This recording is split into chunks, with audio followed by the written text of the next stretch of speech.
Bonjour et bienvenue dans la chaîne Mathématiques Science. Aujourd'hui, je vais présenter et expliquer une nouvelle vidéo, qui est une vidéo en grandeur et mesure, et plus précisément une vidéo sur comment calculer le volume d'un cône de révolution. Alors donc là, comme je disais donc dans la dernière vidéo, nous avions vu comment calculer le volume d'une pyramide, ok. Alors là donc, ce sera intéressant de voir comment on calcule le volume d'un cône de révolution.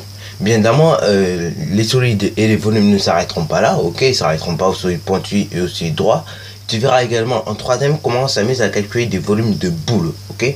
Mais là donc, pour la quatrième, pensons on s'arrêtera aux solides droits et aux solides pointus, ok. Et donc le cône de révolution est un deuxième solide pointu. Alors là donc, je vais te montrer à quoi ça ressemble concrètement. Même si pour être concret, on en a déjà construit tout plein. Alors donc là, un cône de révolution, voilà qu'est-ce que c'est. C'est tout simplement un solide qui se construit de la manière suivante, en gros. Ici donc nous avons ce que nous appelons la surface latérale, ok. Voilà, donc là où je fais le tour, c'est la surface latérale, voilà. Et ici donc nous avons ce qu'on appelle la base du cône, ok. Voilà, donc ici c'est la base du cône, et ici donc la surface latérale. Et cette partie-là donc, qui est ici d'ailleurs, voilà, donc là on la voit très bien ici, et cette partie là on appelle cela la génératrice du cône. Et donc la droite qui est perpendiculaire à la base, ok, et qui passe donc par la sommet principal du cône de révolution s'appelle une hauteur, ok. Donc une hauteur en gros c'est une droite perpendiculaire à la base qui passe donc par le sommet principal du cône, ok. Même chose d'ailleurs pour une pyramide, hein. Donc une pyramide c'est la même chose qu'un cône, hein. Sauf que tu vois, les faces sont plus, on va dire, plus pointues, ok. Et donc il y a plus de triangles et donc les faces sont plus polygonales. Donc là ici nous avons bien 1, 2, 3, 4 triangles, ok. Donc là, comme pour un cône on pourrait dire c'est une surface latérale, tout ça. Ça forme tout ça la surface latérale. Et ici dans tous les cas, même si c'est un cône ou un prisme, etc., ceci donc s'appelle la base, ok. La droite qui part de la base et qui lui est perpendiculaire à cette base, passant donc par le sommet principal de la pyramide, s'appelle donc tout simplement une hauteur, ok. Bon alors là bien évidemment c'est une pyramide à base carrée, ok. Tu peux faire des pyramides à base rectangulaire, ou encore donc tu peux faire ce qu'on appelle des tétraèdes, ok. Donc là encore les tétraèdes, c'est un cas particulier de pyramide. C'est tout simplement une pyramide qui a toutes les faces en forme de triangle, ok. Alors maintenant revenons sur nos volumes, ok. Donc les pyramides et des cônes on en reparlera beaucoup cette année, hein, puisque les pyramides et les cônes étant en programme de quatrième. De ce cas-là, nous serons obligés d'en parler encore 2 fois plus qu'en cinquième, ok. Mais si j'avoue qu'en cinquième on en a déjà parlé pas mal, 2 fois. Maintenant donc pour calculer le volume d'une pyramide ou d'un cône de révolution, en fait on va utiliser toujours la même formule, ok. Juste que le solide diffère. C'est-à-dire donc pour déjà calculer l'aire de la base, ça va être différent que pour calculer l'aire de la base sur une pyramide, ok. Là sur un cône, tu te rends compte que la base étant un disque, là va falloir appliquer la formule qui permet de calculer l'aire d'un disque. Alors là donc je te laisse mettre ta vidéo en pause si tu as envie d'apprendre toutes ces formules, hein. Donc voilà. Alors là ce que j'ai fait donc là, ça s'appelle une carte mentale, ok. Voilà. Et donc je vais réunir les éléments principaux de la leçon, ok, sur les volumes.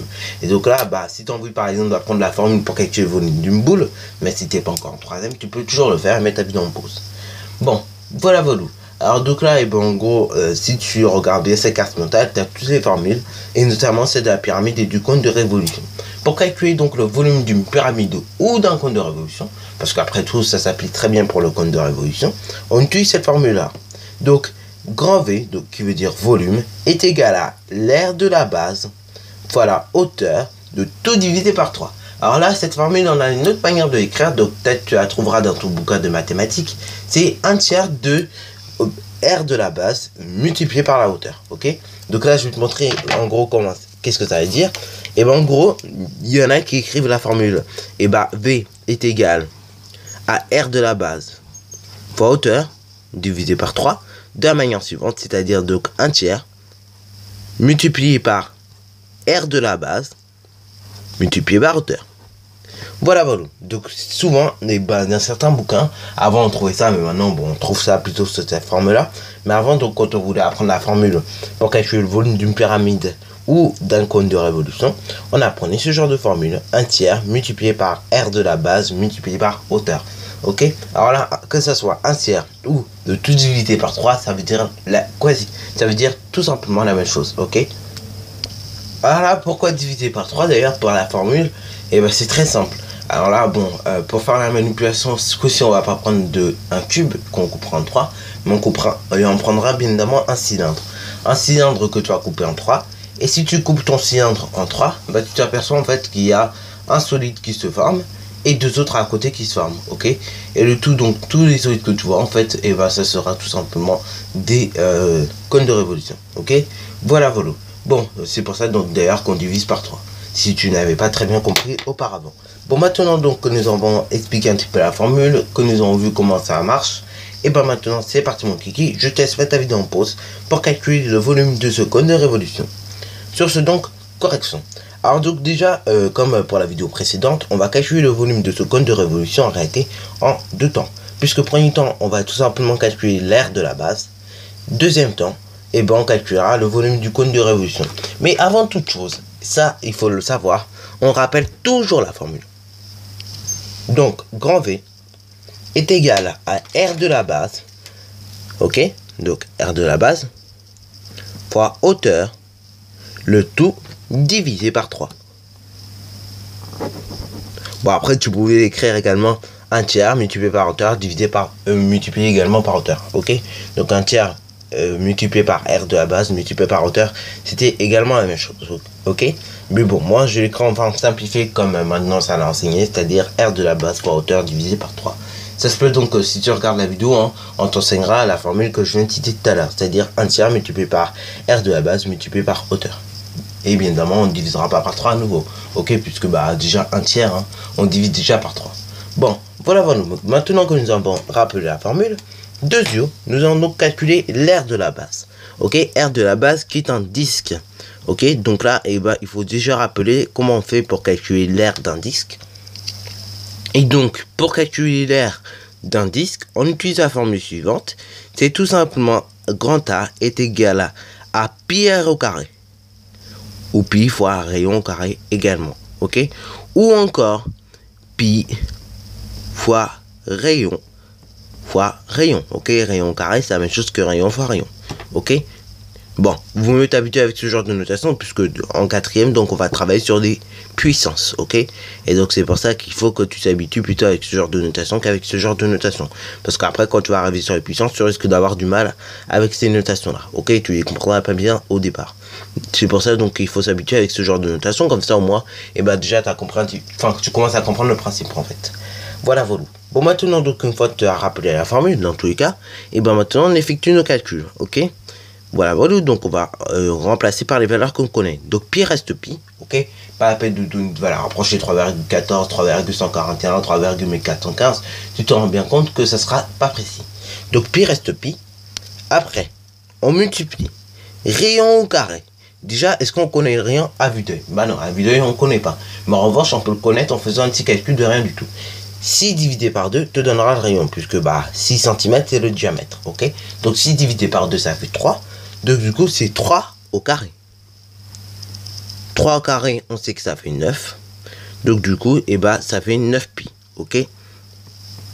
Donc là nous avons presque fini, hein. 9 pi, on peut mettre. Et donc du coup 9 pi, c'est égal à environ 28,27. Voilà. Alors là, bien évidemment, cette ligne n'était pas obligatoire. Ok, donc si tu fais un exercice, t'es pas forcé d'écrire cette ligne, hein. Après, une fois que tu as compris cette ligne là, tu peux directement passer à cette ligne là.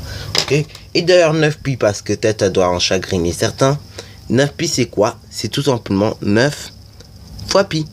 Jusque là, on dit qu'on a simplifié l'expression littérale, ok. Donc c'est pour ça que j'écris 9 pi directement, puisque bah depuis la 5e, nous savons que bah en fait nous pouvons simplifier très rapidement ce genre d'expression 9 fois pi, ok, en 9 pi, puisque bah la multiplication peut se supprimer de naître, ok. Voilà. Donc du coup maintenant je connais à peu près, parce que c'est pas vraiment la valeur exacte, tout simplement l'aire de la base. Alors là bien évidemment on va rester en valeur rapprochée, ce qui veut dire que ton résultat sera lui-même en valeur rapprochée. Donc du coup nous allons tout remplacer, ok, par des chiffres que l'on connaît, ok. ok. On aurait pu très bien mettre 9pi, ce qui aurait donné dans ce cas-là une valeur exacte. Mais dans tous les cas, bah, on serait obligé de rester en valeur approchée, puisque bah, après, si on veut une écriture plus ou moins décimale, je dis bien plus ou moins parce que ce sera pas exactement décimal encore une fois, et bah il faudra rester en valeur approchée, ok. Donc là dans des prochaines vidéos on verra comment on peut rester en valeur exacte, mais là pour l'instant je vais te montrer d'abord la valeur approchée, ok. Voilà. Alors là donc et bah du coup on remplace par les chiffres que l'on connaît. Donc du coup R de la base 28,27 multiplié par hauteur, donc la hauteur c'est 15 cm divisé par 3. Et là, pas besoin de faire une ligne intermédiaire, nous allons directement effectuer cette opération. Et alors là, quand tu effectues cette opération là, tu as deux solutions. C'est soit tu es donc resté en valeur exacte, et dans ce cas là, tu obtiens 45pi. Mais en revanche, si tu es allé en valeur approchée, ben on va toujours rester en valeur approchée. Dans ce cas-là, il va falloir bien qu'on fasse ce signe-là, qui veut dire environ, ok. Et dans ce cas-là, si tu es resté en valeur approchée, tu obtiens environ 141,31, ok.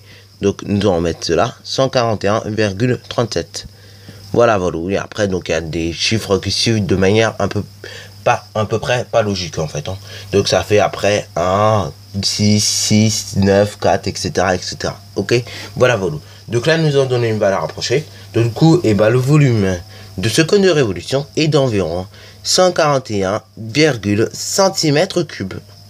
Et là, nous allons faire une petite phrase pour tout simplement expliquer tout simplement le résultat, ok. Bon, en réalité, on va pas vraiment l'expliquer, on va dire au sens propre, ok. On va juste donner le résultat, mais sous la forme d'une phrase, ok. Voilà. Alors donc là, nous avons mis une petite phrase quand même, hein, pour au moins faire un petit peu de la langue française entre parenthèses. Et donc nous on dit que le volume de ce cône de révolution est d'environ 141,37 cm3, ok. Et donc là, la valeur exacte de tout ça, c'est tout simplement 45pi, ok. Voilà. Et bien évidemment, il ne faudrait pas oublier une unité quand même derrière, cm3, ok. Ça c'est très important parce que si tu te trompes et que tu ne mets pas la bonne unité, et bah tu fais foirer tout ton exercice. Le résultat peut être bon, mais encore une fois, il suffit qu'une unité ne soit pas bonne. Dans ce cas-là, si tu as des conversions à faire ou des trucs comme ça, on verra des exercices un peu plus complexes. Après en troisième, on verra quand même des exercices type brevet là-dessus. Donc vraiment, si tu te trompes juste pour un petit résultat comme ça, et bah tu risques de faire faillite, ok, entre parenthèses. Donc vraiment, bon, c'est pas très utile, franchement, de se tromper pour si peu, ok. Donc il faut vraiment que tu apprennes à mettre une unité. Bon, voilà. Alors donc là, petite information d'ailleurs au niveau donc des exercices brevets et compagnie. Donc là, des exercices brevets, vous en aurez très souvent maintenant. Et donc là, je compte bientôt, je dis pas tout de suite, mais bientôt en tout cas, faire un petit live, soit méthodologie ou soit un truc comme ça en tout cas, tout simplement pour le brevet, ok. Et donc je vous expliquerai le brevet de mathématiques et le brevet de sciences, comment ça se passe en gros. Voilà. Et après donc on fera des petites sessions comme ça où justement je vous parlerai de brevet et on fera des exercices type brevet, ok. Et après bon, ça arrivera aussi, je sortirai des vidéos type brevet aussi. Voilà. Donc là ne t'inquiète pas, hein. Surtout donc ne te mets pas en stress pour rien, ok. Franchement, les exercices type brevet, on va commencer tout doucement, vraiment tout doucement. Même au départ, je pense même à un truc, c'est que nous prendrons des extraits. On fera jamais tout un exercice type brevet. Ça fait éventuellement des exercices que tu sais faire, mais en tout cas on fera jamais tout un exercice type brevet, puisque dans les exercices type brevet, il y a des choses vraiment qui sont vues qu'en troisième, ok. Mais il y a des choses que tu peux savoir comme ça si tu es à un bon niveau en tout cas, ok. Voilà. Donc voilà, ok. Donc du coup ne stresse pas trop avec les types brevets, ok. Donc avec les lives. Et donc deuxième chose, si tu es très curieux donc au sujet des cartes mentales, je ferai une prochaine vidéo donc sur comment construire une carte mentale. Et donc je pense qu'elle sortira soit dans la journée ou soit donc dans le meilleur des cas demain, ok. Voilà. Sur ce donc c'est déjà la fin de cette vidéo.